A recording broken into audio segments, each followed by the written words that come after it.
Hello! Hi! Welcome to in my kitchen official. అందరికీ hi! అందరూ బాగున్నారా? ఈరోజైతే నేను కట్టెపరగలు అనే ఫిష్ తీసుకున్నాననమాట.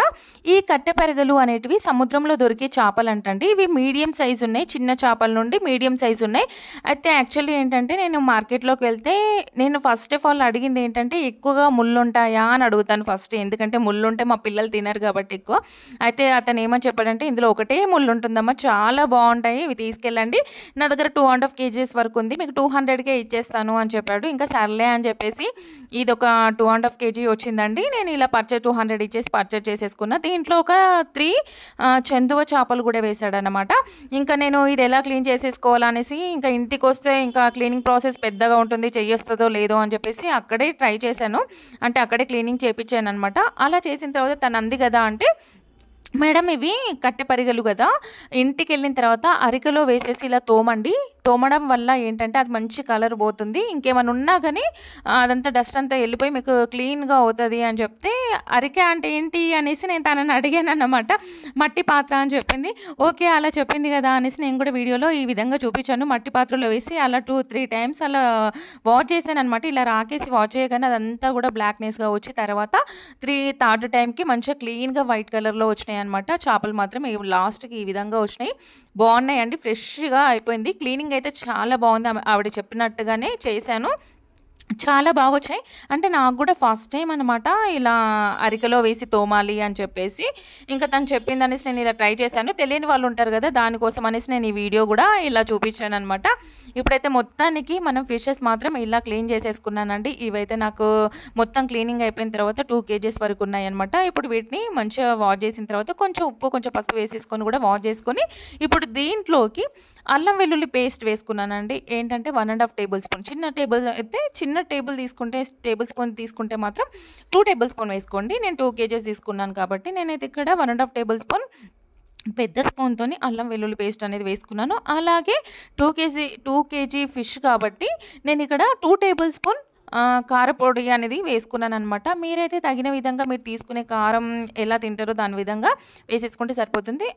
అలాగే ఏంటంటే దీంట్లోకి టేబుల్ స్పూన్ సాల్ట్ కూడా యాడ్ చేసేసుకున్నాను. కారము అండ్ 2 టేబుల్ స్పూన్ కారానికి 1 టేబుల్ స్పూన్ సాల్ట్ వేసుకున్నాను. అలాగే 1 టేబుల్ స్పూన్ ధనియా పౌడర్, వేయించిన ధనియా పౌడర్ ఉంటుంది కదా అండి, ఆ ధనియా పౌడర్ వేసుకున్నాను. తర్వాత వచ్చేసి మనకు గరం మసాలా ఉంటుంది కదా, ఇలాచి అండ్ దాచిన చెక్క, లవంగాలు లైట్‌గా వేయించి పౌడర్ చేసుకున్న గరం మసాలాని 1/2 టేబుల్ స్పూన్ అలా వేసుకున్నానండి పౌడర్‌ని. తర్వాత దీంట్లోకి బ్లాక్ పెప్పర్ అంటే నల్ల మిరియాలు ఉంటాయి కదా, అది పౌడర్ చేసుకున్న కొంచెం పౌడర్ జస్ట్ ఒక 1/2 టేబుల్ స్పూన్ అలా వేసేసుకున్నాను. ఇదంతా కూడా ఇలా మంచిగా మిక్సింగ్ చేసుకొని పక్కన పెట్టేసుకోవాలనమాట. మిక్సీ చేసేసుకొని పక్కన పెట్టేసుకోవాలి.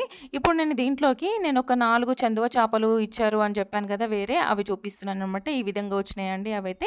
ఇవి ఫ్రై చేయడానికి బాగుంటుంది. అయితే నేను 2 కేజీస్ తీసుకున్నాను కాబట్టి ఇక్కడ నేను కొన్ని ఫ్రై కోసం అనేసి ఇలా మ్యాగ్నేట్ చేసేసి ఆ ఉప్పు, కారం అవన్నీ కూడా ఇలా కలిపిన తర్వాత కొన్ని డీప్ ఫ్రిడ్జ్‌లో పెట్టుకుంటున్నాననమాట ఫ్రై కోసం. ఒక 3 to 4 అవర్స్ డీప్ ఫ్రిడ్జ్‌లో పెట్టుకొని ఫ్రై చేసేసుకుంటే చాలా బాగుంటుందండి.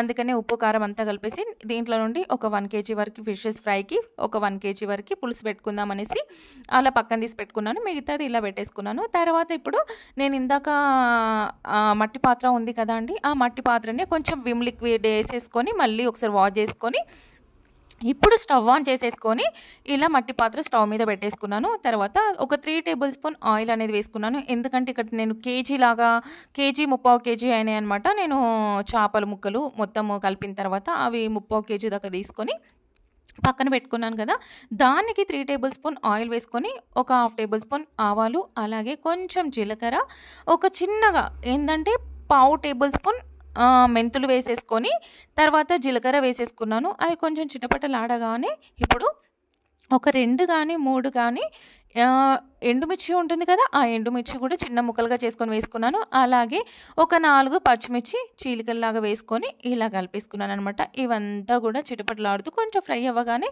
దీంట్లోకి మీడియం సైజ్ కాకుండా ఒకటి పెద్ద సైజు, ఒకటి చిన్న సైజు ఆనియన్స్ 2 తీసేసుకొని ఇలా చిన్న చిన్న ముక్కలుగా వీలైనంత వరకు చిన్న ముక్కలుగా చేసేసుకొని ఇలా వేసుకోవాలన్నమాట. ఆయిల్‌లో వేసుకొని గరిటెతో కలుపుతూ ఒక 5 నిమిషాలు అయితే, ఎందుకంటే ఇది పాట్ అంటే మట్టి పాత్ర కాబట్టి కొంచెం వేగడానికి కొంచెం టైం పడుతుంది కాబట్టి ఒక 5 మినిట్స్ అలా వదిలేసాను. ఇప్పుడు దీంట్లోకి అవి కొంచెం వేగగానే ఇప్పుడు ఒక 3 గాని, 4 గాని కరివేపాకు రెబ్బలనేది ఇలా వేసేసుకోవాలనమాట.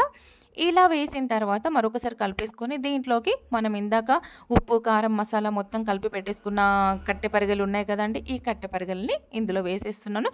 చూద్దాం ఇది ఎలా ఉంటుందో. నేను కూడా ఫస్ట్ టైము దీన్ని వండడం మాత్రము.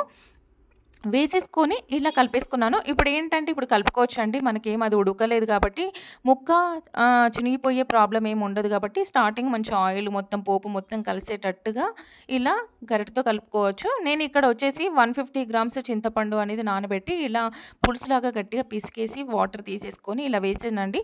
నేనైతే ఇక్కడ మా పిల్లలు కొంచెం పులుపు తింటారు కాబట్టి నేను కొంచెం ఎక్కువ వేసుకున్నాను. మీరైతే చూసి మీకు చింతపండు రసం ఎంత కావాలో దాని ప్రకారంగా వేసుకోవచ్చనమాట. నేనైతే ఇక్కడ చూస్తున్నారా ఇలా రసం వేసిన తర్వాత గరిటెతో కొంచెం లోపలికనేసి జస్ట్ ఇలా కలిపేసుకోవాలి.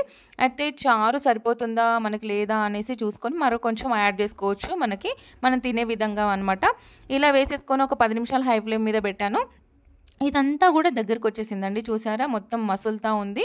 అయితే నాకేమనిపించింది చారు కొంచెం ఇంకా వాటర్ లాగా అనిపించింది అనమాట. ఇంకా సర్లే ఇది ఇంకొంచెం గ్రేవీ టైప్ వస్తే బాగుంటుంది అని చెప్పేసి ఇంకా నేను దీంట్లోకైతే ఎండు కొబ్బరి ఉంటుంది కదా అండి, ఎండు కొబ్బరి కొంచెం కాల్చింది మామూలుగా మిక్సీలో వేసేసుకున్నాను.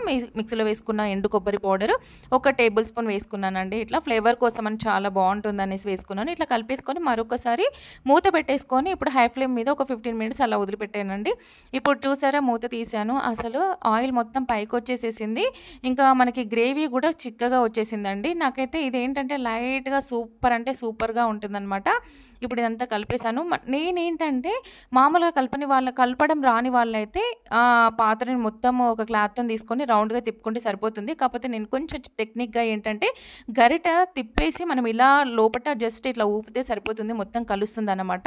ఇంకా మొత్తం గరిటతో తిప్పేస్తే మాత్రం ఏంటంటే అవి ముక్కలుగా అయిపోతే కొంచెం జాగ్రత్తగా కలిపేసుకోవాలి. కలిపేటప్పుడు మాత్రం ఫిష్ కర్రీ కాబట్టి ఇంకా ఫైనల్గా అయితే ఇది రెడీ అయిపోయిందండి. ఇందులో అయితే నేను కొత్తిమీర తీసుకొచ్చాను కానీ నాకు ఎక్కడ పెట్టానో నాకు అసలు కనిపించలేదనమాట. అందుకనే కొత్తిమీర తర్వాత యాడ్ చేసేసుకున్నాను. మీకు నచ్చినట్టయితే కొత్తిమీర ఒక గుప్పెడు తీసేసుకొని పైనుంచి చల్లేసుకొని ఇంకా స్టవ్ ఆఫ్ చేసేసుకుంటే సరిపోతుంది. నేనైతే ఈ విధంగా రెడీ చేసేసుకున్నాను. ఇది రెడీ అయిపోయిందనమాట. సూపర్ అంటే సూపర్. వేడి రైస్లోకి ఇలా వేసేసుకొని తింటే మాత్రం చాలా బాగుందండి. నిజంగానే దీంట్లోకి ఒకటే ముళ్ళు వచ్చిందనమాట, ఎక్కువ ముళ్ళులు రాలేదు. కట్టె పెరుగులో అంటే చాలా చాలా బాగుంది. మీకు నచ్చిందా? ఒక సబ్స్క్రైబ్ చేసేసుకోండి.